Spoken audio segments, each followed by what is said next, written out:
Pessoal, sejam bem-vindos de novo a mais uma edição aqui do nosso podcast Direito dos Servidores Públicos, e sempre a gente voltado aqui com uma atenção especial para a educação. E falar em educação, na minha mente, no meu coração, já vem uma pessoa muito querida, amada, que trabalhamos juntos, ex-secretária de educação do meu município, pedagoga, psicóloga, historiadora e minha amiga querida Darliane. Darli, se apresente aqui para o nosso telespectador. Júnior, meu amigo, muito obrigada pelo convite, é de extrema felicidade para mim estar contigo neste novo projeto, que nem tua cara, que tu tens a cara da comunicação, e levar esse assunto para todos os telespectadores é muito importante. Enfim, como tu já disseste, eu sou Darliane Figueiredo. E aí, Darliane, desculpa eu repetir, mas eu vou repetir para ti. Quando a gente pergunta, ou alguém pergunta pra gente quem sou eu, acho que é a pergunta mais difícil que tem pra gente responder. Isso é o foco da terapia, né? E você descobrir quem é você, né? E quem sou eu. Eu sou Darliane Figueiredo, que tem inúmeras qualidades e defeitos, mas como a gente vai falar no campo profissional, eu sou uma jovem, que eu me considero jovem, que entrou nesse ramo da educação, nesse campo da educação, de forma não projetada, porque não foi um projeto de vida. Eu ali estava concluindo o meu ensino médio com 17 anos, passei numa prova do Enem para pedagogia, né? No segundo período de pedagogia, me apaixonei pela psicologia, depois cursei psicologia e também no meio, ali entre as duas graduações, cursei história, né? E nesse entrelaçar de cursos, eu me apaixonei pelo campo que eu disse que eu queimei minha língua, que eu disse que eu não ia para o campo da educação especial. E minha dedicação toda hoje, o meu trabalho, ele é voltado para a educação especial, né? E por que quando você disse, você queimou sua língua, né? Teve um momento que você decidiu, não vou me voltar para a educação especial. Qual foi o motivo naquele momento lá atrás que te bloqueou, e depois qual foi o motivo que te desbloqueou da educação especial? Eu creio que primeiro é a preconceito, por achar que é uma área muito complexa, porque lida com as deficiências, com os transtornos. Eu entendia que eu não tinha aquela habilidade, familiaridade com essa área. No entanto, quando eu vi minha mãe amputar um pé por ser diabético e se tornar cadeirante, eu entendi que eu precisava militar nesse campo. Uma missão de vida. Uma missão divina, um direcionamento. E por coincidência, eu fiz um concurso do Estado para atendimento educacional especializado em 2016 e fui aprovada. Posteriormente, fui aprovada também no município de São Luís para essa área. Mas antes disso, eu já tinha trabalhado como professora efetiva na rede de Presidente Vargas, na rede de ensino de Ina Rodrigues, na rede de ensino de Vargem Grande. Passei ali em São Bento do Rio Preto, passei uma temporada em Chapadinha. Fiquei em Presidente Vargas como coordenadora de educação especial, que eu tive o desafio de implantar essa modalidade lá no ano de 2017. E o maior desafio da minha vida, a convite da sua irmã, que eu tenho um profundo carinho, estive 4 anos como secretária, que eu diria que foi a experiência mais desafiadora e fortalecedora que teve na minha vida, enquanto profissional e ser humano também. Perfeito. Pessoal, então aqui apresentada Darliane Figueiredo, eu peço que vocês podem deixar aqui um comentário, uma perguntinha, que eu tenho certeza que depois Darliane vai fazer maior questão lá de estar respondendo. E eu quero explicar para vocês como é que vai ser esse podcast hoje, qual o direcionamento que a gente vai dar para ele. São 2 direcionamentos, na verdade. Primeiro, Darli, eu queria conversar, tu como pedagoga, psicóloga e historiadora, eu queria que tu contasse um pouco da tua trajetória, né? Tanto para os profissionais, professores, pessoal que trabalha na educação, quanto até mesmo para estudantes, não é? Sim. Se hoje vale a pena ser pedagogo, quais são os desafios, quais são os principais problemas. E quando eu me refiro a problemas, eu me refiro a problemas em sala de aula, problemas psicológicos que eu sei que muitos profissionais têm enfrentado, dificuldades financeiras, não é? Cargas horárias excessivas, enfim, todo esse arcabouço de problemas que envolvem os professores. Então a gente vai dividir em 2 partes. Primeiro eu quero que você conte a sua experiência pessoal, profissional, e depois a gente vai falar um pouco também sobre, de forma geral, na sua visão, como que está a nossa educação, a educação do Brasil. Então, eu queria que você já começasse aí. Você falou primeiro, buscando aqui um pouco para trás, você falou que você caiu de paraquedas Sim. aí na educação. Então, me diga como que tem esse paraquedas hoje aí na sua visão. O paraquedas hoje ele tá fixado, porque eu não me vejo fazendo outra coisa que não esteja atrelado, pelo menos no mínimo, com a educação, né? Eu gosto já. Essa já é a minha praia, né? No termo bem popular. Mas no campo acadêmico, falando um pouco se vale a pena da profissão, eu, com experiência própria, fui muito subestimada por alguns. Olha, Darlene, tu vais para São Luís fazer pedagogia pela visão de muitos, ser um curso muito pequeno, com retorno financeiro mínimo, né? Comparado às outras profissões e cursos que muitos dos filhos de pessoas saem do interior para cursar em São Luís. Mas o que eu digo para vocês? Que independente do campo que você esteja, se você for bom no que faz, se você tem o conhecimento, o desejo de aprender, você vai chegar onde você quiser. E eu comecei esse destaque já na faculdade. Eu comecei a trabalhar com 19 anos ainda, né? Ainda como acadêmica ali na instituição Pitágoras, na educação infantil. E aí, quando você estuda, como eu digo, o mercado de trabalho, o campo do trabalho está preparado para os melhores. Então, eu sempre me dediquei ao meu estudo porque eu queria estar efetivada. E com isso me facilitou estudar e passar no concurso. A educação financeiramente, esse campo, graças a Deus, tem tido uma melhora, não muito, uma melhora financeira com a lei do piso que estabelece e garante reajustes anuais. Na minha área, que é educação especial, é um campo que cresceu muito e na época que eu iniciei, ali em torno de 2016, tínhamos poucas pessoas especialistas nesse campo. Então, eu pude trabalhar em universidades como professor de pós-graduação, em curso de graduação. Eu até hoje dou capacitação, formação. Então, são serviços extras, né? Que você consegue também adquirir um extra financeiro, né? E no concurso, um dos meus, particularmente, não paga tão mal, né? Comparado aos outros. Eu vejo hoje, Júnior, um movimento já ao contrário. Pessoas que fizeram outros cursos, mas pela facilidade do professor do retorno financeiro mais rápido, estão acabando indo para o magistério. Eu conheço pessoas que têm formado em engenharia, mas que ensinam.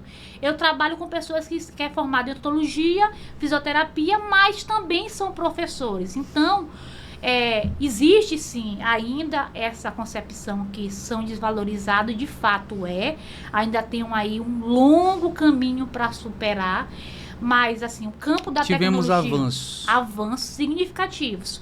É notório que hoje, se você procurar um campo que tem retorno, exemplo, educação inclusiva, educação tecnológica, que são o uso das TICs, principalmente agora na época da pandemia, produção de jogos, de alfabetização. A área da educação inclusiva que vem a psicopedagogia, a neuropsicopedagogia, que é justamente no trabalho específico com alunos com deficiência, alunos com transtorno global de desenvolvimento, alunos com TDAH, dislexia, entre outros, tem crescido muito essa procura, né? Recentemente, pedagogo hospitalar, que eu até fui aprovada nesse concurso, recente agora do Dutra, né? E era uma área que não existia. Hoje, abre um concurso para 6 vagas. Pedagogia financeira institucional, que é para empresa, que é justamente para dar capacitação para outros tipos de empresa, que é aquela necessidade de reciclagem, de preparação contínua, também é um campo que dá retorno financeiro. E aí, em suma, se você investir em si, o retorno vem. É verdade. Não é comparado a outros campos, como uma medicina, mas tem um retorno significativo. É verdade. Darly, eu costumo dizer o seguinte, não existe negócio ruim, não existe venda ruim, existe vendedor ruim. Isso. Você pode pegar uma pessoa que vende água mineral, aí vai encontrar pessoas que vendem água mineral muito bem, que foram crescendo, e de repente montaram uma grande empresa de água mineral, e você vai pegar alguém que vende água mineral e vai começar a reclamar, dizer que a água mineral não está muito boa de vender, que o lucro é muito baixo, que é ruim. Então, assim, na minha opinião, o que é isso? Quando você investe em você, seja em qualquer área, seja como um profissional da educação ou em qualquer área, investindo no seu conhecimento, ou então em vendas, investir em técnicas de venda, fazer uma organização financeira, você consegue crescer e evoluir. Mas, voltando aqui para a educação financeira, como você bem falou aqui, qual um problema que a gente vê que tem muito grande hoje, né? Inclusive, até discuti aqui com uma psicóloga semana passada. Problemas financeiros. Então, muitos professores acabam aí se enrolando em dívidas e tal, e essas dívidas viram bola de neve, e aí empréstimos consignados e tal. Então, isso aí é um grande problema. E aí você me falou o seguinte, Júnior, olha, hoje existem algumas soluções para professores, para educadores, que eles podem ter uma saída. Você falou, aqui a gente pode fazer uma capacitação, né? Um professor, por exemplo, ele pode desenvolver um curso extra, pode dar aula de alguma maneira, online, ou um reforço, enfim. Então, assim, na tua experiência, um professor hoje, esse professor que está nos assistindo agora, que ele está com alguma dificuldade financeira, ele está passando por um problema financeiro. Na tua experiência, como que ele pode potencializar o aprendizado dele para, ao mesmo tempo, ajudar algumas pessoas e ter um retorno financeiro extra? Júnior, sobre a questão do endividamento, isso é uma questão já individual da pessoa. Infelizmente, nas nossas escolas não se trabalha uma disciplina chamada, né, controle financeiro, no sentido de ensinar como gastar o dinheiro. E aí você tem a consciência de quanto que eu ganho, que é o ativo, né?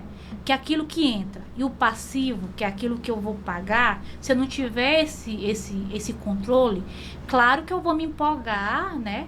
E principalmente porque o mundo capitalista, ele exige disso. Sim. Ele exige que tu tenha um celular do ano, que tu tenha um carro do ano, que tu tenha as roupas da moda. E uma facilidade muito grande para quem tem ali um contra-cheque, quem é concursado, um empréstimo consignado, um juro mais baixo, aí a pessoa vai, não, isso aqui eu vou pagar de quantas vezes e tal. O meu celular é bloqueado para esse tipo de mensagem, porque se você deixar aberto, todos os dias tem uma oferta de consignado, né? E aí você tem que ter esse controle, principalmente no sentido de garantir sua vida futura. Eu tô aí pensando já na minha aposentadoria, por isso que eu já quero mudar até de cargo, né? No sentido de vínculo, de trabalho.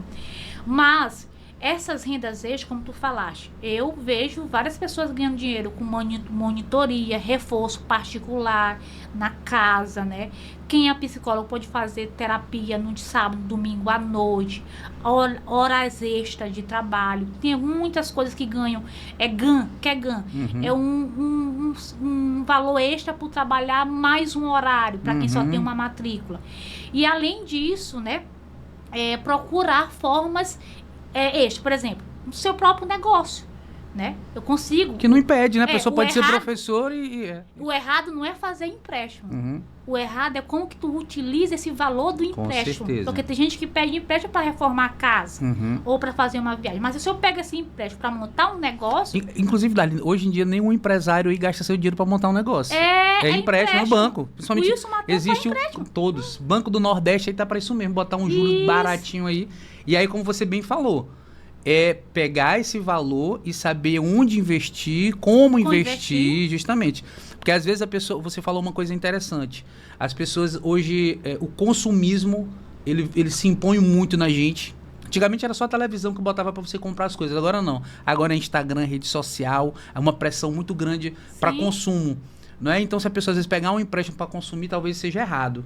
Mas ela pode pegar um empréstimo para poder atuar em outras áreas. E aí é que eu quero saber de você o seguinte. O professor, o educador que está passando por essa situação. Você já falou aí algumas formas, né? Na sua visão hoje, assim, se você estivesse nessa situação, poxa, eu estou numa situação que financeira muito apertada como professora e tal, e eu tenho que arrumar um dinheiro de alguma maneira. O que você faria? Eu faria primeiramente um currículo estruturado, né? E oferecer serviços extras. Capacitação, monitoria, ou prestar assessoria a alguns municípios, né? Importante. Procurar estudar para passar em outros concursos. Tudo isso para reprogramar e aí reprogramar a dívida. Porque tem gente que vai só aumentando isso, né? Reprogramar, fazer abatimento, etc. Essas são para mim a saída. Darly, e aí eu quero até aproveitar aqui o nosso telespectador. Pessoal, quem já me conhece não precisou eu me apresentar, né? Eu sou o advogado Júnior Figueiredo. A gente vem fazendo aqui um trabalho muito importante voltado para educadores, para professores. E aproveitando aqui o gancho, Darly, quem está falando aqui de dívida, eu peço até pro Luiz aqui depois, Luiz, você pode estar colocando aqui. A gente tem um curso, pessoal, que ensina você a eliminar suas dívidas, que é o curso Elimine Suas Dívidas. A gente tem um e-book, e a gente também tem esse curso completo. A Darly falou aqui da área de educação, mas eu falo da parte jurídica.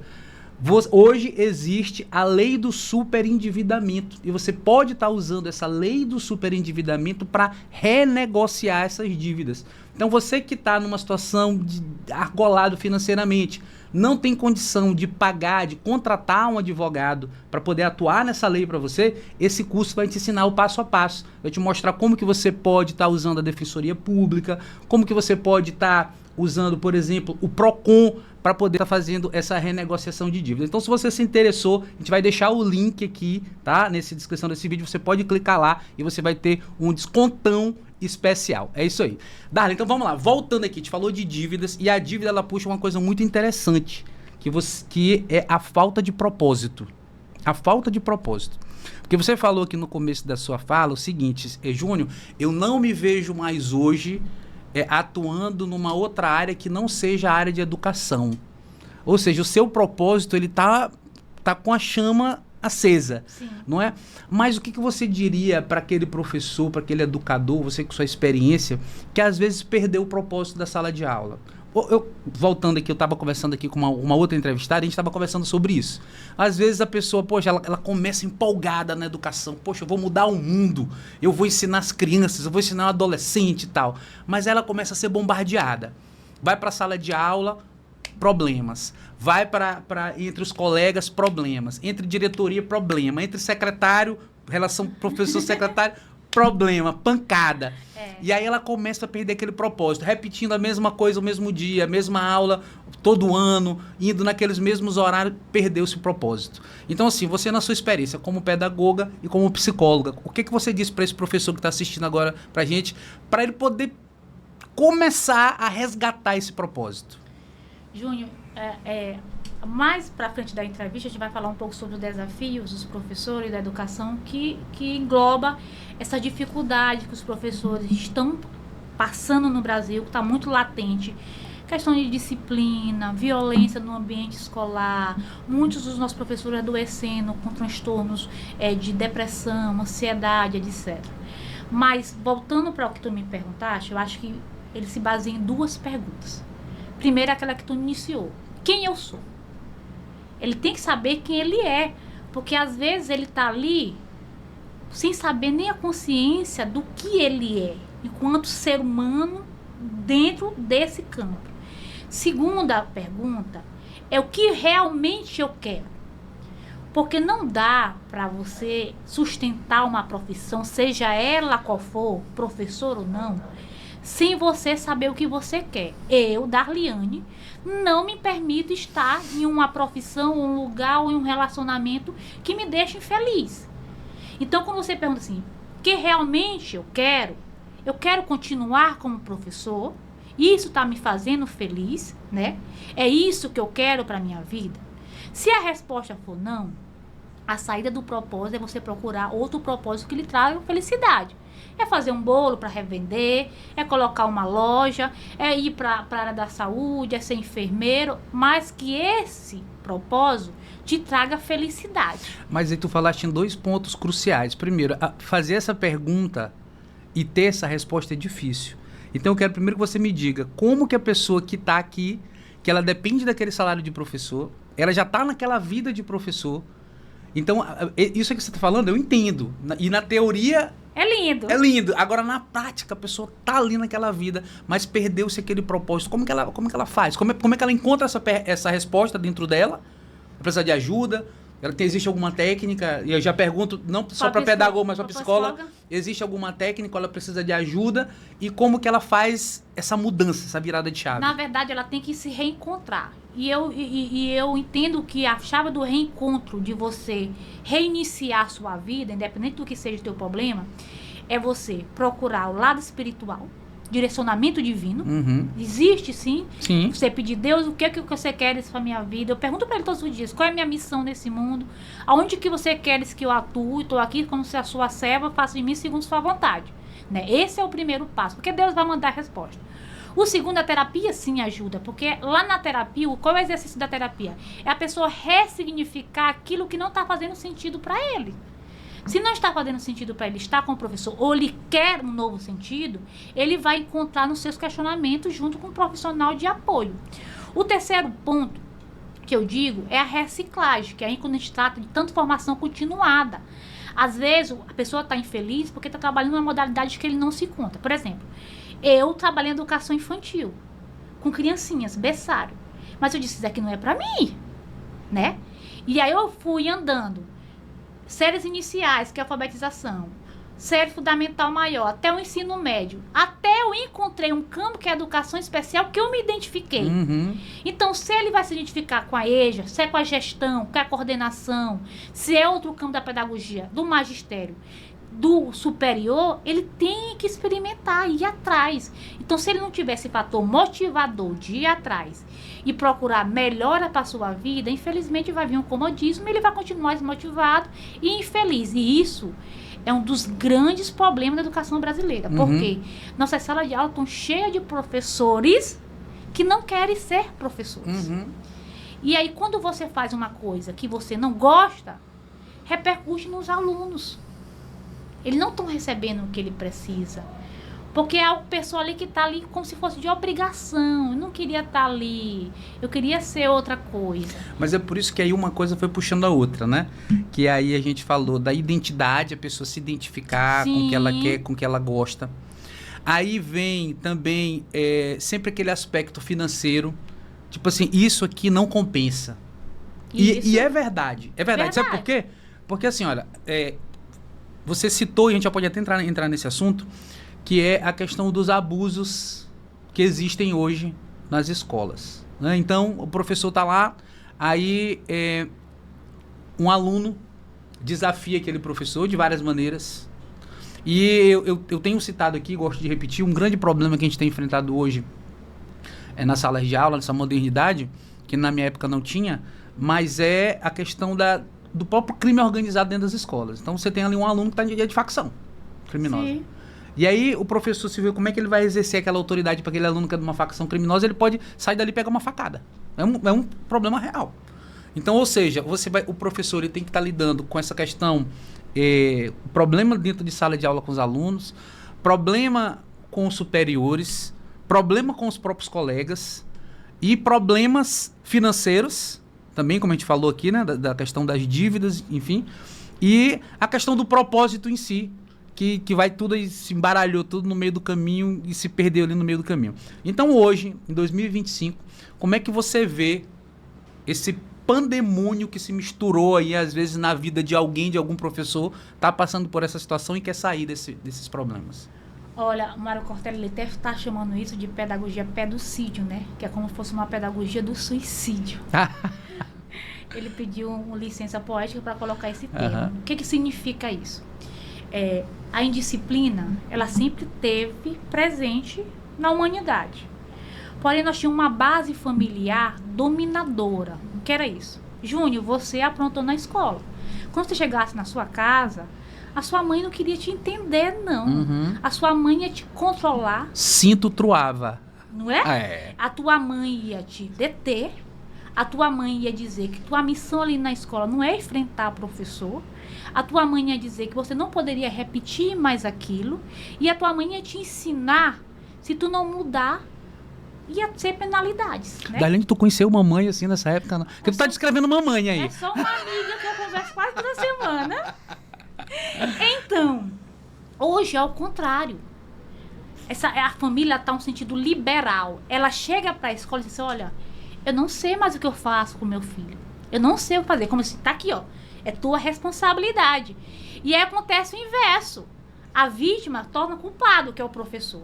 Eles vêm na escola, os pais, na sua maioria, não todos, que eu não estou generalizando, com uma agressividade, humilha algumas vezes os professores, por entender que o filho dele não está errado. Ele até diz assim, você está sendo pago para ensinar. Então essa é o...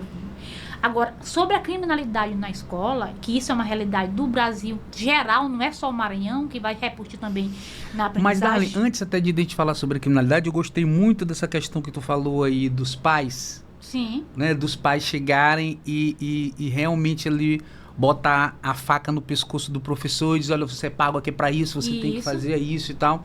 Que é justamente ali o problema que acontece muito ali entre os professores, né, e os pais, né? E eu vejo isso da seguinte maneira. Na minha época, se eu tiver errado, tu até me corrige, mas na minha época, assim, se vitimizar não era bonito. A pessoa se vitimizar, não era bem visto. E hoje em dia, se vitimizar passou a ser bem visto. Então, o que eu vejo muito isso? Às vezes, quando o filho ele vem se vitimizar pro pai, o pai, a mãe, ao invés de tratarem aquele filho no sentido de educar aquele filho, que ele não, olha, não é assim, as coisas não são assim. Se a professora falou isso pra você, você fez algo, o que tu fez? O que foi que você fez lá? Não, eles já ficam do lado do vitimismo ali do filho. E aí eu queria que tu explanasse um pouco mais essa questão, se tu acha que tem sentido isso daí, como é que funciona na prática, você como educadora. Júnior, tem uma frase que diz assim, ter um filho é igual fazer uma tatuagem na testa. Tu tens que ter certeza que tu queres. Por quê? É uma responsabilidade gigantesca. É uma vida que você está preparando para uma sociedade. Tá entendendo? E qual é o grande entrave aí? Nós temos pessoas que não amadureceram, pessoas que não têm consciência do seu papel enquanto pai, enquanto mãe, terceirizam essa responsabilidade para avó, parente, e muitos deles, você vê aí a grande quantidade, nem tem a paternidade presente na escola. Então vive já como sobrevivente desde pequeno. Então esse é um dos grandes entraves. Além da carência de princípio. Quando tu falaste em endividamento do professor, eu me recordo muito das conversas que eu tenho com eles, quando eu estou em formações, professores. Tá na hora de você se priorizar. Vão para as férias, compra algo para você, vai viajar, faça algo para si, porque virou aquela que, essa típica diz isso, a geração pé de galinha foi embora, porque antigamente os pais ficavam com a coxa e os filhos ficavam com as partes da galinha piores. Hoje não. O pai não tem um iPhone, mas o filho tem. O pai não teve brinquedo, mas os filhos têm o melhor. Porque eles entendem. Eu vou dar tudo pro meu filho que eu não tive. E o tudo deles são coisas materiais. Sim. São objetos que um dia vai acabar. E aí se esquece os principais, que é o mais importante. Cadê o princípio que eu estou passando pro meu filho? Quais os valores do meu filho? Aí ele diz assim, qual é a função da educação? A educação é formar pessoas conscientes.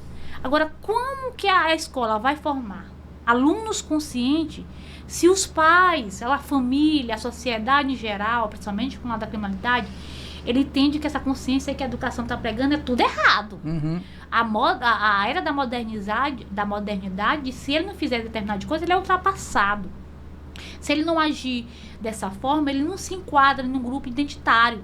Tá entendendo? Então nós temos uma distorção dos valores. Quando tu fala assim que tinha que respeitar, era a questão dos regimentos, né? Regimento escolar, regimentos das regras dentro da casa. E hoje as pessoas, para suprir sua carência física, porque trabalho, fazer outra coisa, utiliza o celular, novelas, o permissismo por filho é uma forma de suprir aquilo que eu não posso dar, que é a atenção. E é interessante tu falar isso, porque assim, tu falou do lado espiritual, e acho que é interessante, sempre a gente toca esse lado espiritual, porque ajuda muito a gente, né? Muito. E assim, olha, o que tu falaste uma coisa, os pais, em vez de dar atenção para os filhos, de dar educação, de dar os princípios, às vezes eles querem fornecer-lhe algo material, justamente dar-lhe algo material e meio ali que vira as costas. E quando há algum problema que alguém ali fala alguma coisa, na verdade até supre a parte que o pai não está fazendo, que é de educar, o menino chega mal educado na escola e o professor faz a obrigação de educar e o pai ainda se vira contra. Isso. Não é? E assim, indo para esse lado espiritual, como eu te falei, eu sempre filosofando aqui, né?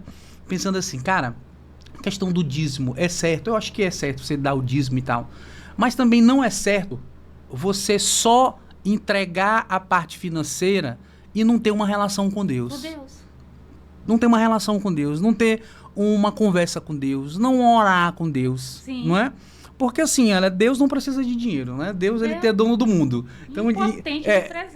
Ele não precisa de dinheiro. Então não adianta você dar e virar as costas. E é a mesma coisa que acontece com os filhos. Assim, se você pode pegar o seu filho aqui e você pode dar um mundo aqui para ele de financeiro. Mas se você não criar memórias com seu filho, Sim. se você não educar o seu filho, se você não brincar com o seu filho, como eu disse, não é só ser pai, ser mãe, você tem que participar. Se você não participar, você não consegue educar aquela pessoa direito, ela não cria raízes com você, ela não tem conexões com você e ela vai, no futuro, ter algum tipo de problema, seja Sim. problema psicológico, ela vai desregular ali em algum momento. E você bem tocou no assunto, não é? Que os pais, eles dão essa parte financeira e esquecem da parte carinho mesmo, convivência e educação, e quando o educador vai fazer a sua parte na escola, tem esse choque aí nos pais. Isso é muito interessante, Júnior. Na tua fala, quando tu fala assim, não cria, chama de memórias afetivas. Se eu te perguntar agora, Júnior, qual um presente que teu pai te deu, dos presentes todos? Dificilmente tu vai elencar um, porque tu não vai lembrar. Agora tu diz assim, Júnior, quais os momentos, aquilo que tu mais recorda de que tu teve com teus pais, tu vai me contar vários. Uhum. Porque o ser, o estar, é muito mais importante do que o dar. E da mesma maneira, Dali, só desculpa te interromper, aquele que não teve essas memórias, Sim. ele cai no vazio. Cai no vazio. Pô, cadê a minha memória com minha mãe? Cadê minhas memórias com meu pai? Não tem base. E aí eu já vi casos, assim, na psicologia, de filhos que têm a babá como esse suporte materno, porque os pais não têm. E aí repercute o quê? Déficit de aprendizagem, notas baixas, alguns até retiram os filhos da escola particular para botar na pública, porque não está dando repasse, rendimentos. Tudo isso não é uma questão de garantir, porque o melhor para o meu filho, claro, eu vou garantir uma escola boa, sim, eu vou garantir um plano de saúde bom, mas eu, quanto pessoa, porque assim, os pais dizem assim, eu quero que meu filho crescer. Aí eu quero que meu filho seja médico, eu quero que meu filho seja engenheiro, mas quem que diz que eu quero que meu filho seja do bem? Uhum. Quem que diz que eu quero que meu filho seja um servo de Deus? Que é o verdadeiro ser, né? Quem que diz assim, eu quero que meu filho seja uma pessoa correta, íntegra? Ninguém. Como você bem falou, a profissão ela é passageira. Como você começou falando, eu estive secretária, sim, né? Mas é passageiro. Agora, você ser, sim, sou do bem, sou... E assim, eu digo sim que as atitudes, aquilo que tu sustenta, fala por si, né? Não precisa nem tu reafirmar. Quando eu digo essa história da família, da importância da família no ambiente escolar, isso é cientificamente comprovado. Os filhos que têm acompanhamento com os pais, eles têm 78% de mais rendimento escolar. Uhum. E esse dados, ele é maior quando o pai é letrado. Porque uma vez eu ter consciência do meu papel, isso não quer dizer que quem não estudou ou que teve um estudo menos, não faça isso pro seu filho, porque eu, Darliane, meu pai, não concluí o estudo.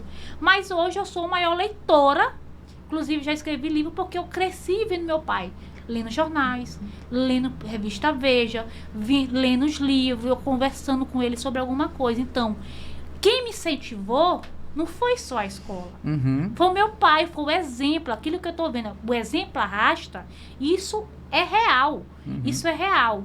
Então, se eu não ver o meu pai me solicitando para eu ter boas notas, eu ter um bom rendimento, eu ser um leitor, eu estimular minha escrita, eu estimular meu raciocínio lógico, dificilmente eu vou ter motivação única, intrínseca, só minha, para fazer isso. E aí, Dali, já entrando no tema que é a questão do crime dentro da escola, né? O que eu vejo é isso. Quando a autoridade ela tem que ser exercida por alguém. Sim. A autoridade. Uma criança, ela não pode ser dona de si. Jamais. Sem juízo é aquele que deixa um sem juízo, que é a criança, governar ele. Que eu vejo muito isso acontecer hoje. Os pais que, em tese, é para ter juízo, né? São adultos, eles deixam uma criança que não tem juízo nenhuma decidir sua vida, governar a família. Então, isso é muito errado. A autoridade ela tem que ser exercida. E o que a gente vê hoje dentro da escola? Quando essa autoridade ela não é exercida pelos pais, aí existe hoje, os filhos eles têm que se espelhar em alguém. Em alguém. E aí, hoje o que acontece muito? Quem tem poder hoje? Quem é que tem um tênis de marca? É o cara da facção criminosa. É o traficantezinho ali. É aquele cara ali que conseguiu um dinheiro de alguma coisa. E aí a criança ali, o adolescente, ele se espelha naquele traficante que tem poder, impõe medo nas pessoas. Porque o que ele vai dizer? O professor vai falar alguma coisa ali pra ele, e aí ele vai gritar em cima do professor e tal, olha, isso aqui é de facção criminosa. Ele sente que o professor ficou com medo dele, e isso é... Eu ficaria, né, dentro de uma sala de aula, pois é. Né, como eu te falei, o cara pode sair aqui, beleza, saiu aqui da sala de aula, aqui pegou uma facada, pegou um tiro. Sim. Não é? Então, essa autoridade que era para ser exercida pelos pais, acaba sendo exercida por um grupo criminoso. E aí, já entrando até aqui na nossa pergunta, né, quais são os maiores desafios de hoje, eu queria que você começasse por esse desafio, de o professor enfrentar esse aluno na sala de aula. A primeira dica que eu digo, não enfrente ninguém. Excelente dica. Porque essa questão do enfrentar, como tu bem falaste, é como se você enfrenta e vem as consequências. Dificilmente vai ter uma consequência boa. E aí eu acredito muito na força do diálogo, na força da parceria, na força da conquista. Por que acontece que esses jovens estão para a criminalidade? Infelizmente, e aí isso os dados comprovam, porque a maior taxa de evasão de alunos deixando de estudar é no ensino médio, ou seja, no período que ele está saindo da adolescência para entrar na juventude. Uhum. Então ele já não vê mais sentido no estudo. Se você perguntar que profissão eles querem ter, dificilmente vai ser uma resposta como os nossos colegas diziam na época na nossa sala de aula, entendeu? Ele vai dizer com profissões totalmente alheias. Por quê? Nós estamos numa época do imediatismo. Eu quero tudo para ontem. Então, se eu quero retorno financeiro, eu vou traficar. Se eu quero retorno mais financeiro, eu vou ser da digital influencer. Ou eu vou fazer alguma coisa que tá na moda aí, o termo job. Tá entendendo? Tá dança aqui no TikTok pra ganhar dinheiro. O TikTok. Então, é o do imediatismo. E aí, quando tu falaste que ele se inspira, as inspirações também mudaram. E aí nós estamos um país carente de cultura por conta disso. Quando morrer esses ícones aí, Gilberto Gil, Caetano Veloso, quem vai ficar no lugar? Então, às vezes, tenho uns questionamentos filosóficos de dizer, gente, o que vai ser da nossa humanidade daqui a... Não é muito tempo, não. Sim. Há 50 anos, há 30 anos. Quem que vai ser nossos ídolos? Quem que vai nos motivar? Quem que nos vai influenciar? E isso me dá um medo tão grande de ter filho. Isso aí vem desde aquela época da música lá. Meus heróis morreram de overdose, meus inimigos estão no poder. E então, essas questões estão muito presentes dentro da escola e façam que o professor seja um mero preenchedor de horário.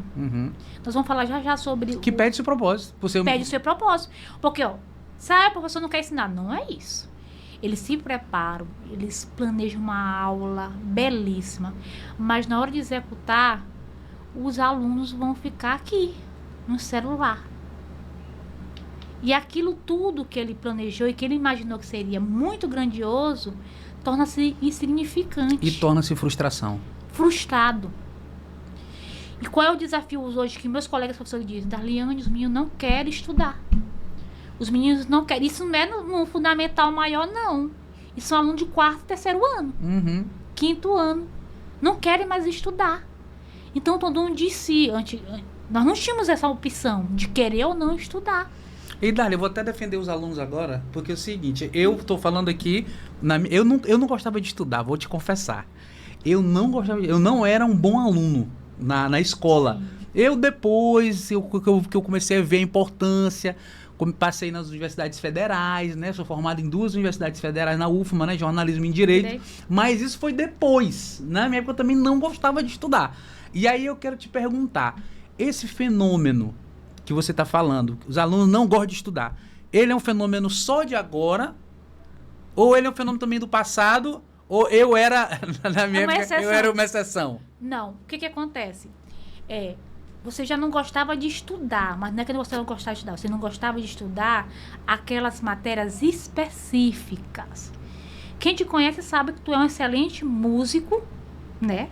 Que tu tem uma boa comunicação.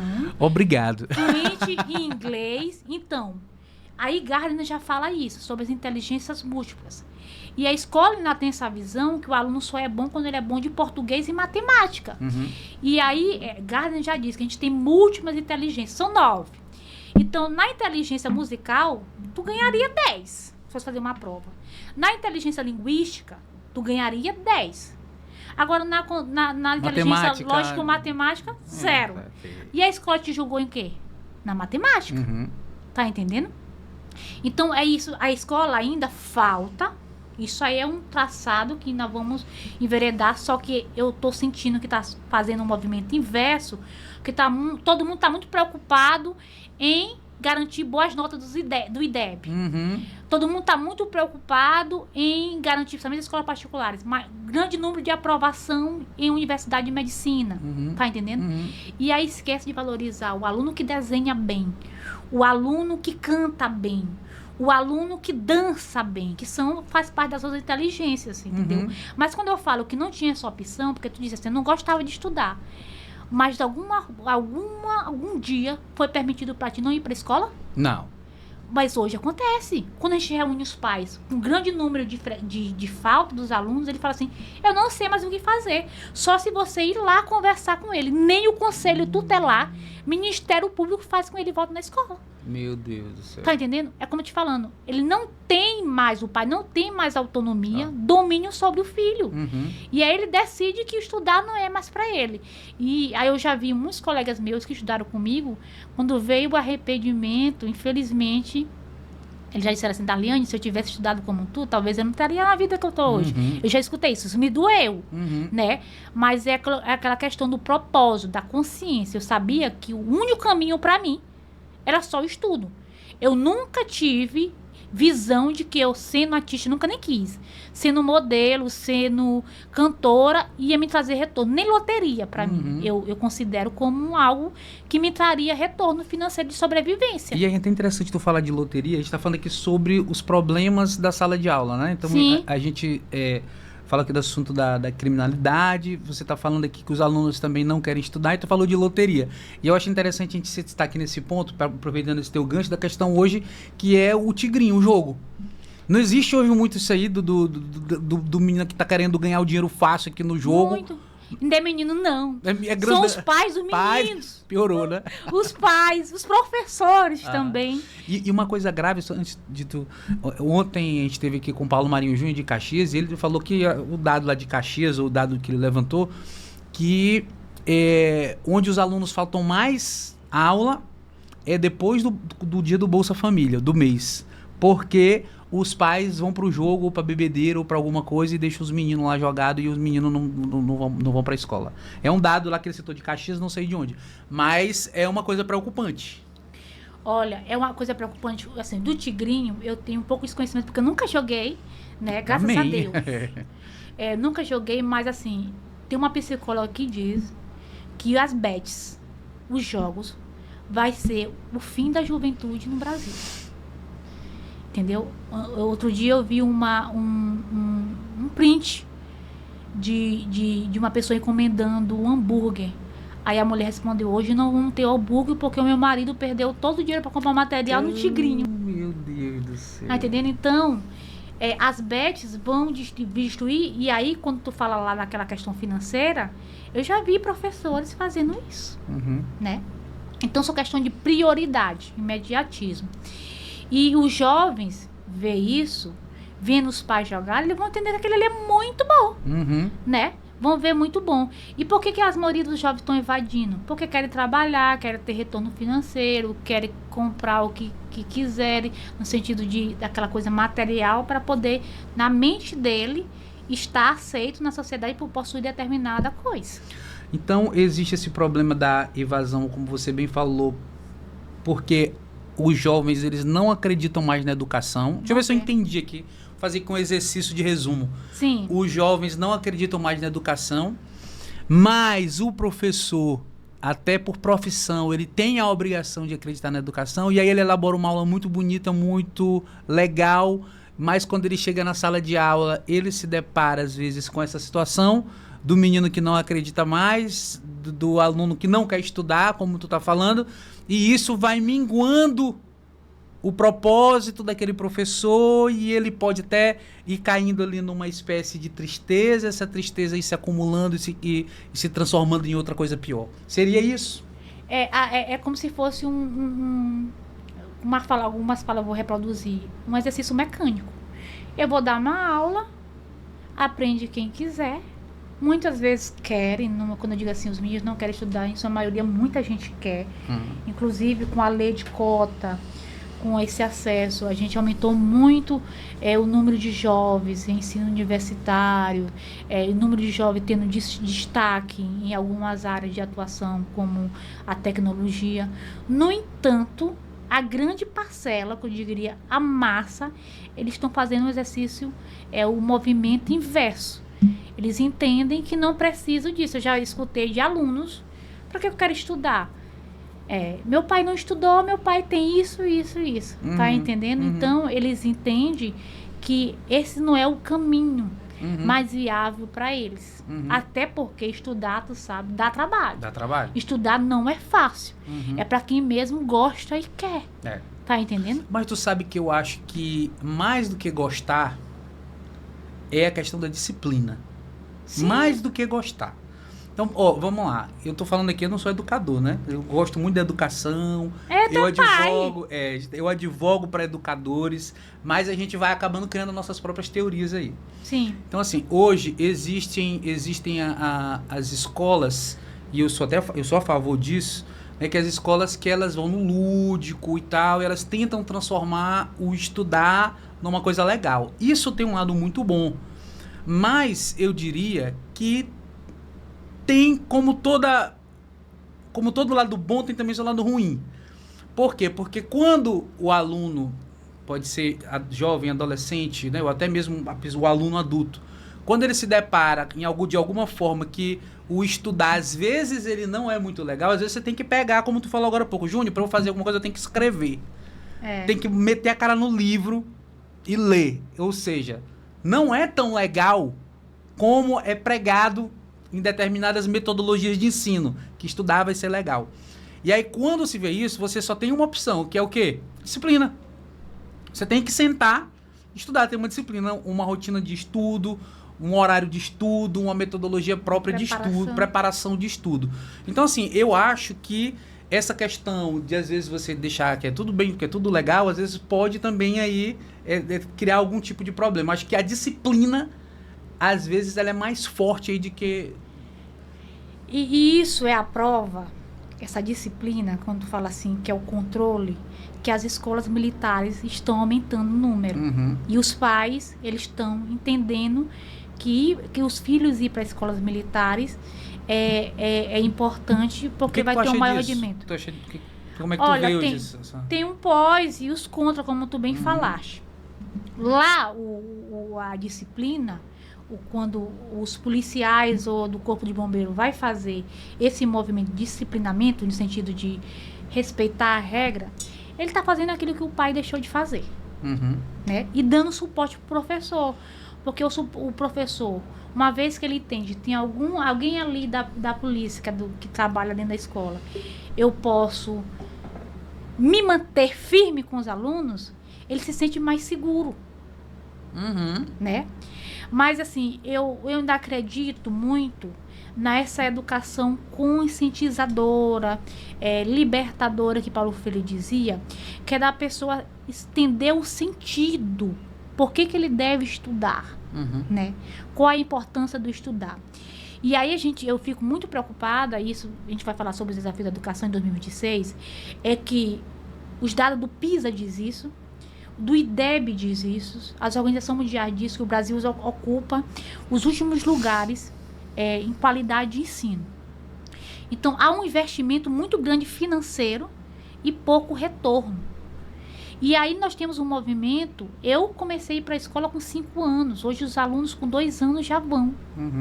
Né? E por que não estamos avançando? Quais os grandes desafios em relação a essa baixa qualidade do ensino? Te faço essa pergunta. E aí, quando eu digo assim, educação pública, não somente da educação pública. Porque o especialista diz que a comparação das respostas, das avaliações, não difere muito os quantitativos das avaliações das escolas particulares da escola pública, não. Tanto que antigamente qual era a visão? Eu vou colocar o meu filho numa escola particular, né, para que ele ocupe as melhores posições no vestibular e nos concursos públicos. No entanto, esse movimento também não está mais acontecendo. Por quê? É como se perdesse, não é o tradicionalismo que se perdeu, é como se perdesse os métodos de ensino que não estão mais eficazes. Por que não está mais eficaz? Porque eles estão competindo com um objeto tecnológico que dá muito prazer. Pergunte para um aluno, o que vai dar mais prazer para ele? Ler um texto de 2 páginas para responder 5 questionamentos de interpretação textual ou jogar Free Fire no celular? E outra coisa interessante tu falar isso daí, que é a liquidez, a fluidez das coisas. A gente deixou de realmente, como tu falou, de ler um livro, de ler um texto, de pegar uma informação e ler ela de cabo a rabo. Pegar uma revista, por exemplo. Uma revista Veja, um exemplo. Aí você lia a informação todinha, né? Aquela revista. Né? E aí hoje, essa tecnologia que tem um lado bom, mas tem esse lado ruim, que é de fazer com que a gente se informe até pelo Instagram. Só Ctrl+C, Ctrl+V. Não, pois é, e você vai se informar, você vai ali no Instagram, aí você pega aquela informação ali rápida. Porque, por exemplo, eu já testei, por exemplo, de escrever um texto bem elaborado e tal, e publicar sobre direito, sobre minha área, né? E tal. E aí eu percebi que muitas pessoas, e aí eu falo, não só os alunos, né? Claro, professores, educadores, adultos, próprios advogados, eles não querem ler o texto todo, querem o resumo. Resumo. Às vezes lê só um parágrafo. Diz, não, me diz logo aqui o que é o que eu quero saber. Então, ou seja, parece assim que perdeu-se realmente a sede do conhecimento, a vontade que te move ali para tu poder realmente estudar e quer essa coisa mais rápida, mais fluida, que como você bem colocou aqui, tá nas escolas, a criança, o adolescente quer ser um youtuber, quer ser algo, e a gente vê muito isso hoje no Instagram, por exemplo. Eu já vi muitos vídeos aqui no Instagram da pessoa lá que tá vendendo lá alguma coisa dela, diz, olha, é o seguinte, eu ganho mais do que o médico. Isso. Eu não estudei, eu só tenho tantos anos, eu ganho 50 mil por mês, e pra que eu vou querer estudar? Pra que eu vou querer ser médico? Bora, vem pra cá, porque eu vou te ensinar a fazer isso. Como eu tô te falando, a internet, ela é muito benéfica, né? Principalmente da aproximação da pessoa, do conhecimento. Eu lembro que quando não tinha a internet no celular, quando eu queria saber um significado de uma coisa, eu ia ao dicionário ver. Eu sempre tive paixão por palavra, o significado de palavra. Então hoje é muito fácil. Qualquer dúvida que você tiver, o Google ou qualquer outro site te responde. Só que aí a gente está produzindo, que já produzia muito, analfabetismo funcional. Os alunos saindo do ensino médio sem saber o que é coesão, o que é coerência, as regras ortográficas, como escrever um texto. E aí tu vê isso muito no Instagram. Quando tem um comentário, aí a pessoa só cola e bota embaixo. Ou seja, não está se perdendo a capacidade de estudar, não. Até de pensar, de você ter opiniões próprias. E isso, para a visão capitalista, para o mercado de dominação, né, é muito bom para eles, entendeu? Eles estão criando refém. E aí quando tu fala assim, eu me inspiro nisso, mas tem gente que aluga um carro para dizer que está ganhando muito bem naquela venda para te vender um produto na internet. Uhum. Então, as falsas vidas, que é o que a internet reproduz, estão deixando nossos alunos sem motivação para estudar, para ir buscar melhorias através dos estudos, né? Não todas as suas maiorias, e principalmente de entender o real, o que é real e o que é ensaiado, o que é fictício. Uhum. Antigamente era só novela, você sabia que era novela que estava gravado. Hoje não. Você abre um history, tem lá gente fantasiando, te vendendo uma coisa que é em verdade. Sim, e tá falando isso é interessante, porque, por exemplo, hoje, o cara que ele era assaltante de banco, ele deixou de ser assaltante de banco, ele se associou ali a um cara que entende de internet e ele começou a aplicar golpes. Sim. Porque você roubar um banco, você tinha que pegar em armas, É. né? O crime era muito maior, a pena era muito maior, e você pode hoje aplicar golpes na internet. Esse cara que aplica o golpe na internet, eles estão milionários. Sim. E aí, o que tu falou é interessante, porque ilude o jovem. Os jovens. Ilude o jovem. O jovem, ele entende que ele tem que ganhar aquela grana rápido na internet, né? E deixa ali a educação de mão. Darley, vou já voltar, mas antes eu queria conversar aqui com o meu amigo, aqui você, meu telespectador, nosso telespectador. Eu queria pedir para você se inscrever aqui no nosso canal. Esse canal nosso aqui é novo, ele tem apenas 30 dias mais ou menos. Então é muito importante que você se inscreva, curta aqui esse vídeo se você está gostando, deixe seu like, compartilhe, né? Deixa a perguntinha aqui para Darliane, deixa um comentário. Você que conhece Darliane, ó, eu sei Darliane, que ela vai estar cheio de amigo teu aqui assistindo. Então vamos pedir para todos esses amigos aqui comentar, viva Darliane!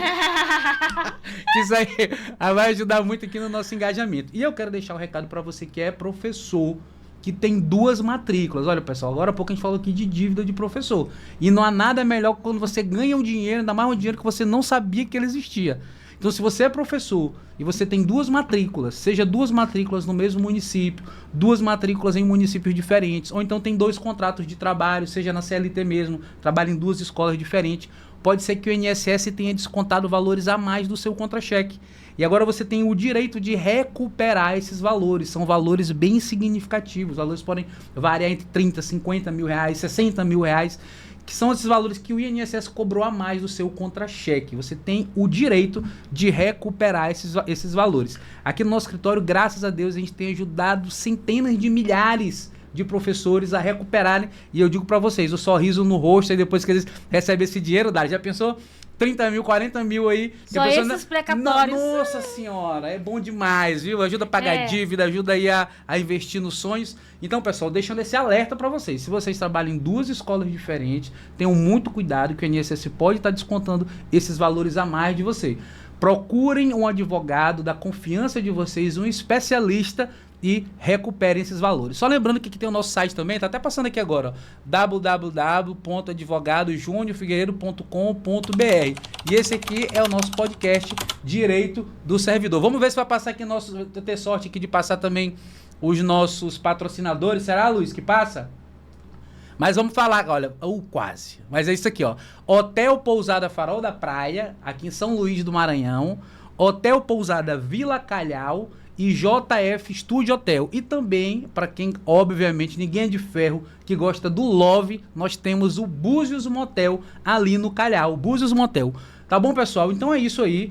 Nós estamos aqui hoje com Darliane Figueiredo, minha amiga, minha ex-secretária de Educação. Darli, a gente até combinou o seguinte, não vamos falar muito lá da tua época que tu era secretária de Educação, especificamente, para evitar polêmica, mas eu não posso deixar de falar. Sim. Você me disse que foi um grande desafio Sim. na sua vida, você ser secretária de Educação. Me conta um pouquinho assim, como é que foi essa experiência, não é? Quais são as dificuldades e qual também é o benefício, né? De você, às vezes, sei lá, conseguir realizar uma coisa que só estava ali no teu coração, na tua cabeça, às vezes conseguiu ali implantar. Me conta um pouquinho como é que foi essa experiência.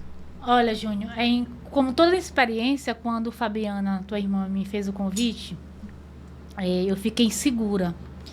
Eu disse, eu vou dar conta? Será que eu sou capaz, né? E aí eu tinha uma consciência que isso serve para qualquer professor hoje, ou qualquer profissão, entender que o maior inimigo é você mesmo. é você tentar dominar esse teu ego, que às vezes te eleva demais, a ponto de você não ter o limite de parar, ou a tua baixa autoestima que te coloca de baixo, muito embaixo, e você não entende qual o seu real poder, né? E aí, como eu te falei, foi uma experiência muito enriquecedora. Hoje, eu sou outra Darliane. Hoje, eu sou fortalecida. Eu disse assim, depois que passou a secretaria, pode passar até um caminhão em cima de mim, que eu tô forte. E é muito interessante. Pessoal, olha, a Darliane, ela foi secretária de educação lá da nossa cidade, Presidente Vargas, tá? Ela passou os 4 anos de mandato. Minha irmã se reelegeu. Darliane decidiu seguir por conta dela. Faz falta demais pra gente hoje, mas decidiu seguir aí o caminho próprio dela, mas continua ajudando a gente, né? E aí, Darliane, tu falaste uma coisa interessante, que Fabiana, minha irmã, que é a prefeita, ela sempre comenta, ela diz, Júnior, o seguinte, cara, hoje em dia, assim, eu enfrento uma onça. Eu enfrento uma onça, eu sinto que eu tenho força pra enfrentar uma onça. Às vezes vem aqui um maribondo, me dá vontade de matar ele com a mão. Ela diz mesmo. Ela diz... Por quê? Porque é aquela máxima que não te mata, te fortalece. Sim. E aí eu acho que quando você passa por muitos desafios, como hoje é a educação no Brasil, né? Você conseguir, com toda a dificuldade que tem, o município, pelo menos o nosso lá de Presidente Vargas, é muito pequeno, e muita cobrança, poucos recursos, você tem que fazer ali um malabarismo, eu acho que você acaba se fortalecendo. Sim, fortalecendo, porque tu tem que entender que tu não tá lá para impressionar ninguém. Eu sempre dizia para Fabiana, e Fabiana é muito consciente disso, quando a gente via uma criança fardada, uma farda sem ela pagar um centavo, quando a gente via uma alimentação escolar, porque não é merenda escolar, uma alimentação escolar de qualidade, quando a gente via ela inaugurando várias quadras, que não tinha quadra nenhuma, várias escolas, você entende o seu verdadeiro sentido, o seu propósito enquanto pessoa. Quando eu digo que a educação está indo no movimento contrário, porque todos os municípios querem levar o IDEB, levar o IDEB, mas poucos estão preocupados em oferecer o melhor serviço. E ela sempre dizia assim, olha, eu quero que vocês sirva da melhor forma, sirva com humanidade, sirva a pessoa como que fosse a pessoa mais especial ali que está te visitando na tua secretaria. Então, é uma missão árdua que te fortalece, porque todo dia tu abre o celular, tem 50 ou mais problemas para tu resolver. Claro, ninguém é perfeito para resolver tudo no imediatismo, até porque esse é um dos grandes entraves da sociedade.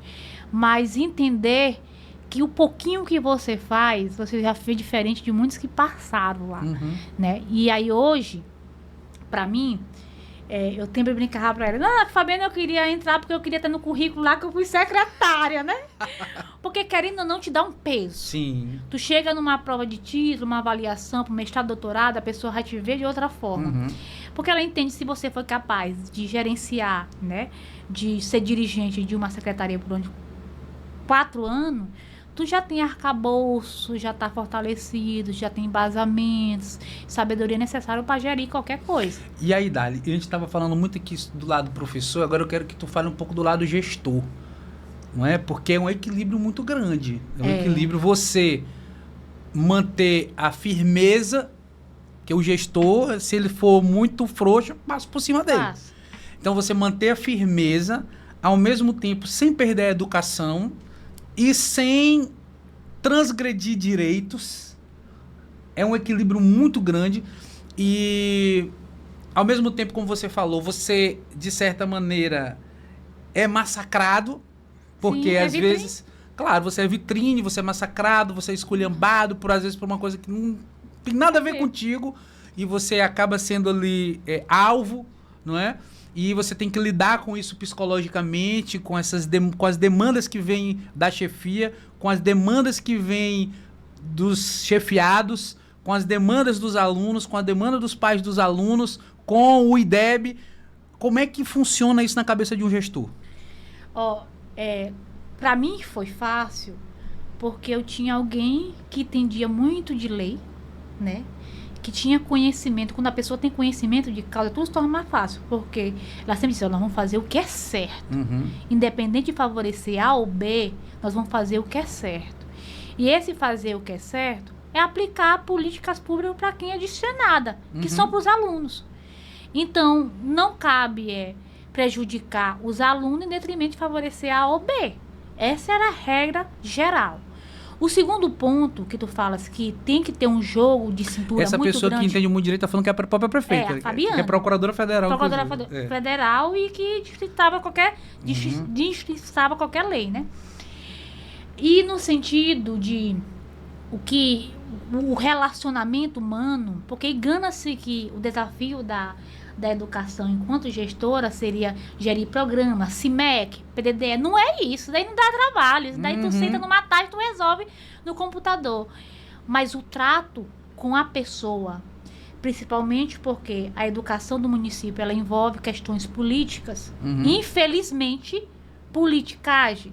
Porque para muitos está torcendo que dê errado. Muito está torcendo que que aquilo não progrida. E aí eu vou procurar a criticar o mínimo que não está sendo feito e esquece tudo que está sendo feito, os 80 e pouco % que está sendo feito, porque é benéfico para ele ver essa visão. Mas o exercício de consciência interna, de eu estou fazendo o que é possível ser feito, está sendo aplicado como mandamento, porque isso o direito já diz, a administração pública só pode fazer o que a lei permite. Diferente do serviço do serviço privado, que você faz tudo que não é proibido. Isso. Mas na administração, não. Você é regido por determinações. E, inclusive, quando a gente fala sobre educação, a educação brasileira tem leis belíssimas. Se tu vê a educação da forma escrita, ela é linda, né? Mas aí a parte cultural, o que é cultural? Os vícios, aquilo que vem de muitas gerações, são nossos maiores entraves. Porque para tu mudar uma realidade, uma cultura, isso Sobral viveu, quando eles hoje é o melhor lugar que tem educação, já foi ultrapassado. Por quê? Porque foram 20 anos de luta. Então não se dá para cobrar na educação de forma imediata, porque é um movimento constante de alimentação. Entendeu? É interessante tu falar isso, que no Brasil tem leis. Daí nós estamos esquecendo que o tempo está passando, está quase terminando, viu? Tem muito assunto. Ainda tem muito assunto. Voltando aqui para nossa explanação, Darliane, você estava falando uma coisa interessante, que era sobre a questão das leis educacionais no Brasil, que são muito bonitas no papel. E como lei é minha área, eu não podia deixar de fazer essa observação aqui para ti. E a gente vê isso não só na educação. Eu estava comentando há poucos dias isso com a minha esposa, né, Priscila. Priscila, nós aqui do Brasil, a gente tem as leis mais modernas, as melhores leis penais do mundo. E de execução penal também. O que isso quer dizer? Na teoria, seria para uma pessoa que está presa, que foi condenada, para ela se ressocializar ali na cadeia. A penitenciária é um local de ressocialização. E é por isso que a lei, o juiz, o judiciário, ele libera aquele condenado ali em algumas datas, por exemplo, no Natal, na Páscoa, para ele voltar para casa, porque na teoria ele estaria naquele local de penitenciária trabalhando, estudando e tal, e aquela volta ali para casa seria um momento dele se ressocializar, né? Então, o Brasil copiou leis aí da Suécia, da Holanda, de países desenvolvidos, no Brasil isso aqui vai dar certo também. Aí na hora de executar na prática, a penitenciária é a faculdade do crime. Tá? A pessoa entra lá, sai pior. E aí, quando ela vai se ressocializar, na verdade, é o momento para ela fugir da cadeia. Então, ou seja, no Brasil existe esse problema muito grande, que é de fazerem as leis muito bonitas, mas na prática não se executa.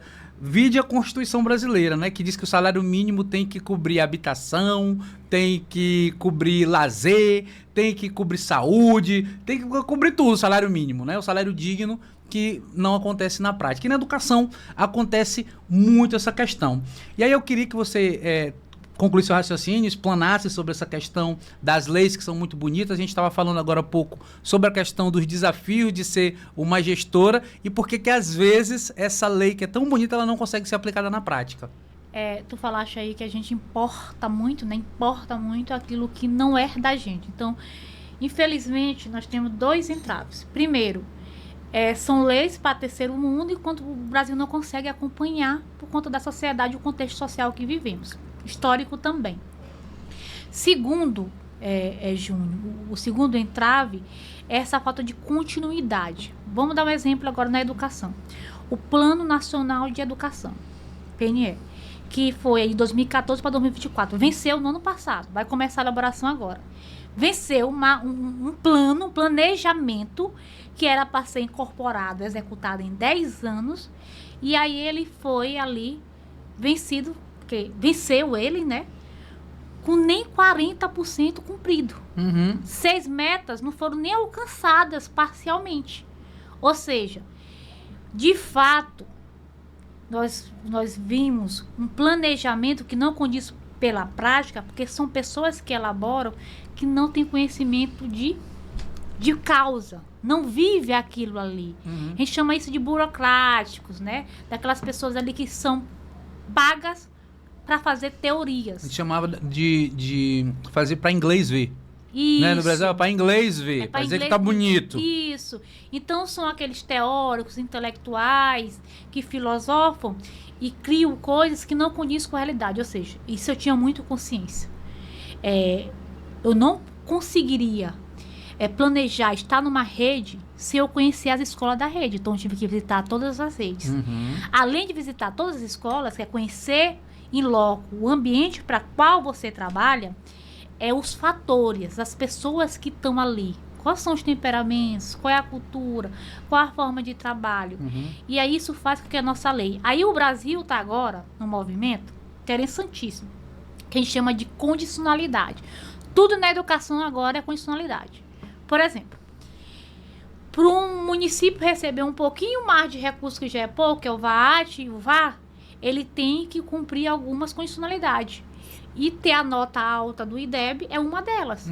Então, é tipo assim, tu é um município. Olha, Júnior, só vou te dar esse dinheiro bem aqui se tu cumprir essa meta. Se tu não cumprir, tu não recebe. É estímulo-resposta, behaviorismo puro. E é o que tu quer me dizer? Aí o professor, os educadores, eles se sentem pressionados. Pressionado a dar resultado.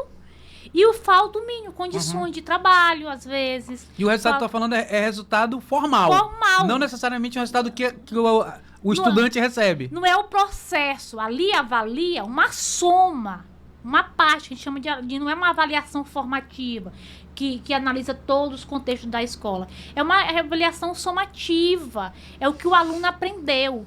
E aí isso, praticamente a rede fica em desvantagem por não acompanhar. Então a gente perde dinheiro por causa da condicionalidade. Aí vem duas condicionalidades. Hoje o ensino médio pede meia. Para o aluno estudar, eu tenho que pagar. Entendeu? Para ele poder receber esse dinheiro. Ou seja, antigamente, quando não tinha escola, que os pais enviavam todos para a capital onde que tinha escola, eles entendiam o valor da educação que tinha que estudar. Hoje não. Hoje as redes de ensino que vão atrás dos alunos para poder tê-lo. Em relação ao pé de meia, se eu estiver errado, você me corrija. Eu acho que tem 2 aspectos aí. O primeiro aspecto é aquele que você bem falou, que o adolescente, o aluno, ele quer em média, quer um dinheiro. Sim. É um negócio ali. Então, o primeiro aspecto é esse. O segundo, tem um aspecto também muito eleitoreiro, de vou dar o dinheiro e vou segurar o voto, né, a nível de esfera nacional. Né? Então, existe esse aspecto eleitoreiro também. E aí, de uma certa forma, vicia o aluno.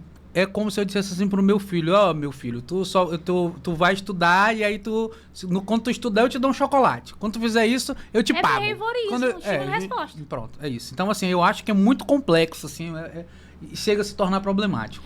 E o Bolsa Família também hoje, ele tem o seu lado positivo demais, inclusive hoje é uma condição.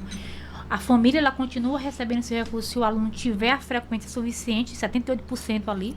Se não, o benefício é cortado. Isso garante que o aluno continue na escola, diminui a evasão e o pai, né, incentiva o aluno a ir para a escola. Mesmo se não for para perder o benefício, mas está fazendo uma benfeitoria para o filho, garantindo ele na escola. Então, essas condicionalidades, condições para estudar, é o que a gente começou lá no início da nossa conversa.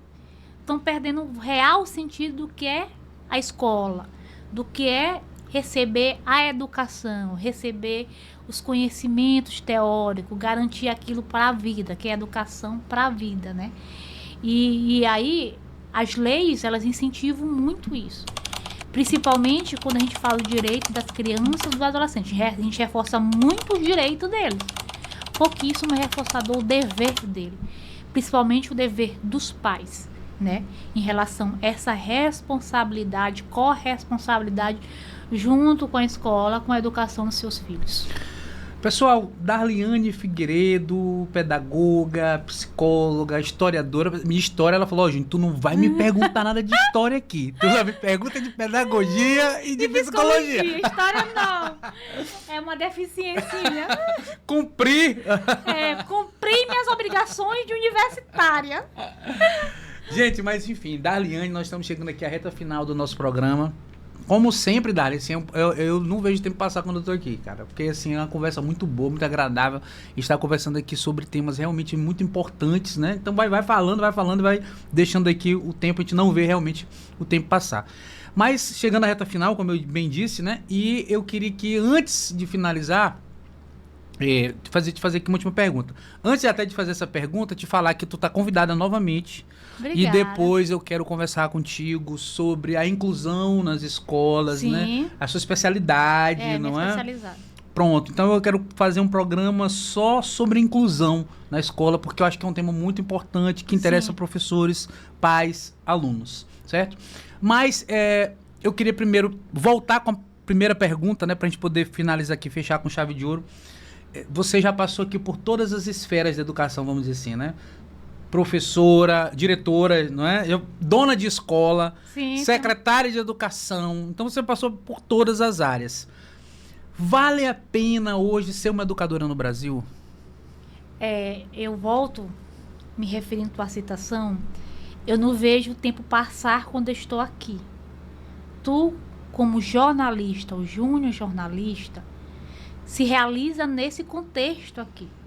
É a mesma coisa comigo, a Darliane, que tem essas formações, essas especializações, esses negócios extras, mas que se realiza educando, contato com o aluno, carinho, recebimento, aquela missão árdua de alfabetizar, de garantir uma educação de qualidade. Sempre vai valer a pena, né? Desafiador ao extremo, né? Esgotante também, que às vezes vai chegar num dia e tu vai dizer assim, talvez eu quero fazer outra coisa, né? Como outro dia eu estava pensando, acho que eu tenho que ir para a técnica agora, que eu não conheço. Para a área técnica, sim. Tecnologia, educação de formação. A gente nem falou sobre esse assunto, né? Mas a gente vai falar depois da educação profissionalizante, né? Que é uma área que eu ainda não conheço. Então, o experimentar as áreas para você se encontrar é super importante, né? E aí, Dali, desculpa te interromper. Eu vou deixar tu concluir seu raciocínio, mas só para pegar o gancho. É interessante porque assim, tu tens todas as credenciais como educadora, mas todo mundo tem um ponto fraco. E antes da gente falar, tu falou, Júnior, tem um ponto fraco, que é o quê? É tecnologia. Né? Tu me fala, Júnior, tem um ponto fraco que é tecnologia. E eu tenho certeza que muitos educadores, eles se identificam contigo. Isso. Identificam a questão do ponto fraco da tecnologia. E a gente está ouvindo muito falar de inteligência artificial, de não sei o que, de elaborar, de fazer aquilo e tal. E aí, tu, nesse ponto, não como especialista da tecnologia, mas como uma pessoa que tem a fragilidade da tecnologia, igual muitas pessoas estão assistindo, o que tu diria assim, para essas pessoas? Assim? Como que vocês vão lidar com esse mundo aí tecnológico que cada vez mais obriga aí você fazer. Eu acho que é nunca perder a inquietação, a curiosidade em aprender aquilo que te desafia, ou que você tem uma fragilidade. Eu até disse, Júnior, olha só, para eu me escrever um capítulo de um livro, um texto, eu tenho que escrever num papel, ali com caneta, lá para depois passar para o computador. Né? Isso não significa que eu possa reinventar essa prática, aprender a a usar aí o computador diretamente, né? E aí isso é uma fragilidade. O uso das TICs, né, que são tecnologia da informação e da comunicação na escola, ela é frágil desde o fornecimento, porque dificilmente a gente encontra um data show, uma televisão ou um computador dentro da escola, né? E aí tem o outro, que é o da formação, tanto inicial como cotidiana do professor, que não foi preparado para isso. Ou seja, o que eles pedem quando tem formação pedagógica? Que ensine ele a como ligar um computador, a mexer um mouse, a usar o Word. E aí esse movimento agora ele é obrigatório, porque as maiorias dos sistemas de fornecimento de nota, de acompanhamento, ele é informatizado. São os CIAEPs, os sistemas informatizados, que também é um campo que está crescendo financeiramente para a atuação. Então, informatizar, utilizar a informação, né, a tecnologia, é uma necessidade, senão vai ficar obsoleto, ultrapassado e perder espaço nesse mundo. Dali, e eu quero até aproveitar aqui nessa nossa conversa para dar aqui uma novidade aqui pro nosso espectador.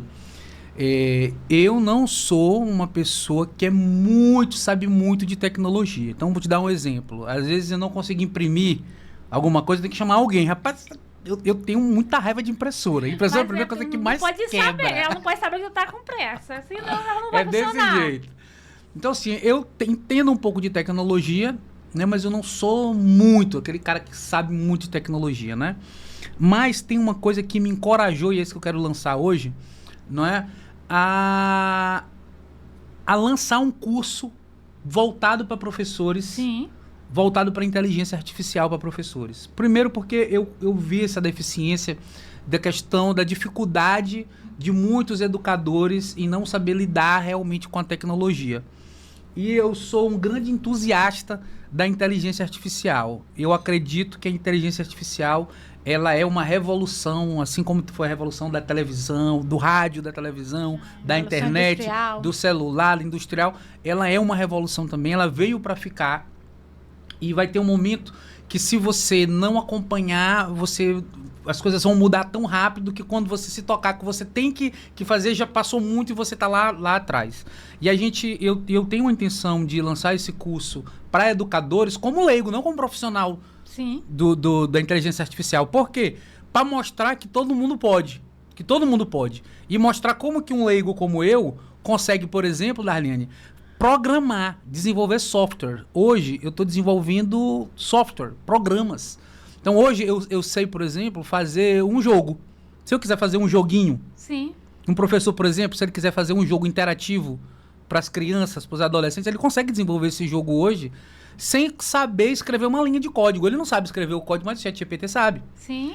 E aí, poxa, eu vou pegar esse código, onde é que eu vou rodar? O ChatGPT vai te dizer onde que tu vai rodar esse código. Então, assim, hoje a inteligência artificial, ela consegue te dar superpoderes.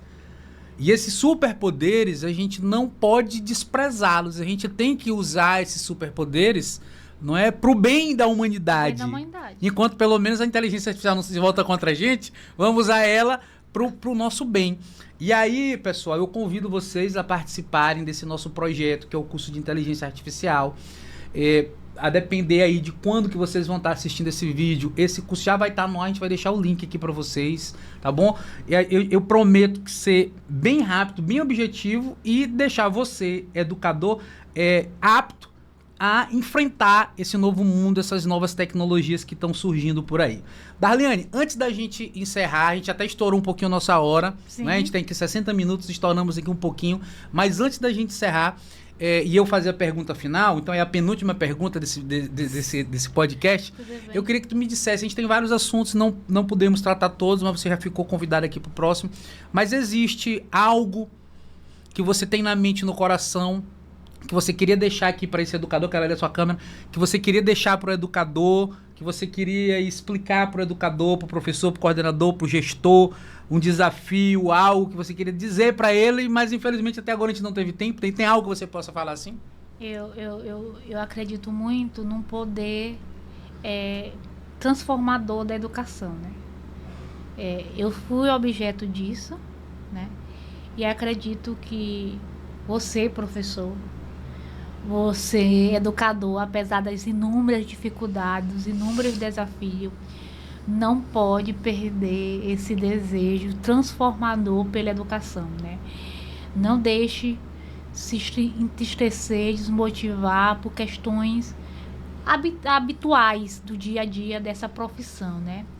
Entende, encara isso como eu encaro um direcionamento divino de Deus, né? Uma forma de deixar sua contribuição no mundo, uma forma de também reconhecimento, porque você pode não ter o reconhecimento financeiro, ou um reconhecimento notório de uma estátua, uma premiação, mas quando você vê um aluno seu que já passou pela sua mão lhe agradecendo, ali já é o maior agradecimento e reconhecimento que você poderia receber.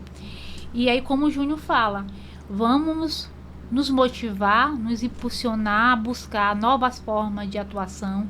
Essa é a necessidade de reformulação da forma de ensino. A gente precisa estudar muito isso, precisamos muito inovar e talvez, não que seja a saída, mas a inteligência artificial, né, pode ser nossa aliada nesse novo contexto educacional, onde que nossos alunos estão evoluindo nesse campo e nós, professores, não podemos ficar atrás.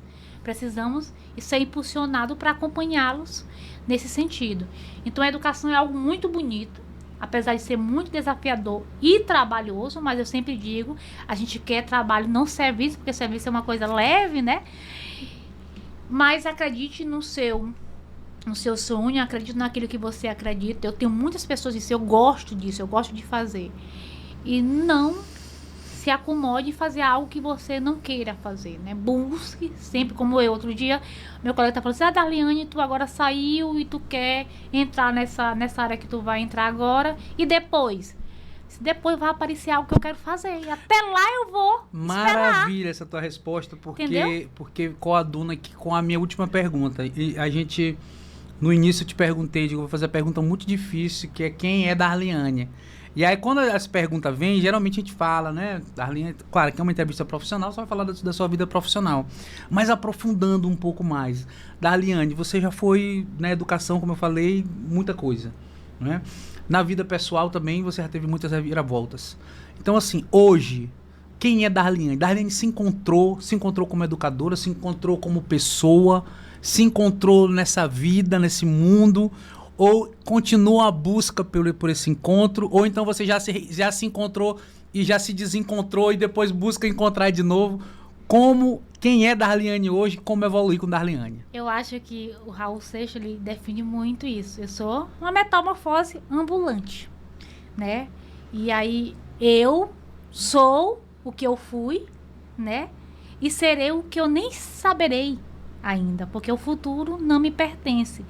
E é como uma pessoa que está com ansiedade, eu parei de projetar muito esse futuro para viver esse presente. Mas, de fato, eu ainda não cheguei onde que eu quero, no sentido que eu acredito, sim. Eu me canto muito com a área do campo acadêmico, de produção científica. E eu andei um tempo afastada desse campo. Eu preciso voltar para isso, porque eu me sinto muito realizada. E eu sonho muito deixar minha contribuição nesse campo, né? De algo, assim, que eu possa deixar como contribuição escrita, teórica ou prática para outras pessoas que virão. E esse movimento de descobrir quem é um movimento constante, porque aquilo que você deixou de gostar é porque não configura mais com a tua atual personalidade, né? E uma coisa que me define muito é uma música de Cassaela, que é a Malandragem. Eu até brincava isso com o meu personagem e disse, olha, Vitor, eu só peço a Deus todo dia um pouco de malandragem. Aí ele fala porque assim... ainda sou uma garotinha. Aí ele fala assim, mas ele já te deu muita, né? Porque, gente, toda a seriedade do mundo, quem me conhece sabe que eu tenho um jeito tímido, mas eu sou muito moleque. Não leve a vida tão a sério, que você levar a vida tudo ao pé da letra, muito a sério, tu vai enlouquecer. E ser louco é bom às vezes, ser um pouquinho, porque tu acaba te arriscando, tu acaba te incentivando e tu não se enquadra naqueles padrões sociais que a sociedade quer te colocar, né? Então, se desafie e se redescubra, né? todos os dias, todos os dias. Por exemplo, eu gostava muito de viajar, fazer passeios de museus, aquela coisa tradicional. Hoje eu gosto de natureza, de cachoeira, de mato. Então é algo que 10 anos atrás eu dizia que eu odiava. Mas para essa Darliane de hoje, né, tá amando. Sim. Possa ser que daqui a Darlene já com 10 anos a mais não vai gostar mais. Então seja essa metamorfose ambulante que está descobrindo sempre aquilo que te enquadra para aquela realidade. Darliane, muito obrigado, minha amiga querida. Foi muito bom ter você aqui. Foi um papo muito gostoso. Obrigada. Um papo edificante, não só para mim, mas como para as pessoas que estão aqui. Você deixou uma lição de vida, você não deixou só uma lição de educação, mas você ensinou as pessoas aqui a viver. E isso é muito interessante, é muito importante. Eu tenho certeza que tem muitos professores aqui hoje que estão na mesma situação, assim, que tu falou. A questão de vulnerabilidade, a questão de querer se encontrar, a questão de não saber quem eles são, Sim. de ter perdido o propósito. E todas as suas falas aqui levaram essas pessoas a um direcionamento. E eu quero saber hoje, as pessoas que querem, que estão assistindo a gente aqui nesse podcast, como que elas fazem para te seguir, para te encontrar. Se você está aberto a seguidores, como é que as pessoas encontram Darliane aí? Eu acho que tu não posta hoje conteúdo, né, nesse sentido, né? Não posta conteúdo, mas se tu quiser deixar o teu contato, fica aqui disponível, fica aberto. É só uma coisa, como a gente chama metamorfose ambulante, eu gostava muito de exibir momentos da minha vida. Aí agora eu tô numa fase de low profile, né? Que é mais quietinha. Mas eu tenho o Instagram, Figueiredo Darliane, né? Pode mandar um Instagram fechado, pode mandar lá. Não tem ainda pretensão de fazer algo profissional nesse campo. Eu pensei que tu ia falar, não tenho pretendentes. Opa! Não, assim não pode, assim não pode. Aí eu vou falar igual artista. Eu não falo da minha vida pessoal. Então tá vendo, né, pessoal? Olha, vocês, professores, salientinho, não mande direct pra moça. Já sabe. Entende? Então, tem o Instagram somente, né? Mas ainda nada relacionado. Eu sou meio assim, tradicionalista, como eu te falando. Até nesse campo eu ainda não entrei. Tá certo. Pessoal, então conversamos aqui hoje com Darliane Figueiredo, psicóloga, pedagoga, historiadora, minha amiga, ex-secretária lá da minha cidade, que fez uma excelente gestão, como ela bem disse aqui. Quadras, merenda escolar, não é merenda, meu amigo. Lá é filé da Fribal, que tem lá. Já vi vários pedaços de carne da Fribal lá chegar desse tamanho aqui. Então, é algo muito bom. Então, pessoal, agradeço vocês, agradeço a participação de vocês, mais essa noite aqui. E não deixem de seguir esse canal, não deixem de compartilhar e de fazer o comentário de vocês, tá bom, pessoal? Vocês podem também até sugerir aqui, deixar aqui escrito aqui pra gente: Júnior, eu quero que você traga próximo programa, sei lá, um delegado, falar sobre o assunto X, eu quero que você traga aqui agora um psiquiatra, eu quero que você traga um psicólogo, eu quero que você traga isso. E a gente vai aqui, né, de acordo com a medida do possível, tentar chamar esse pessoal aqui para poder edificar realmente você, professor que está na sala de aula, que merece tanto ser bem informado. A gente não informa aqui só de direito, a gente informa os seus direitos, mas a gente informa também de um arcabouço geral aí para você que merece tanto. É isso aí, meu amigo. Muito obrigado, meu amigo, minha amiga. Muito obrigado. Sigam e compartilhem esse vídeo. Fiquem com Deus. Tchau.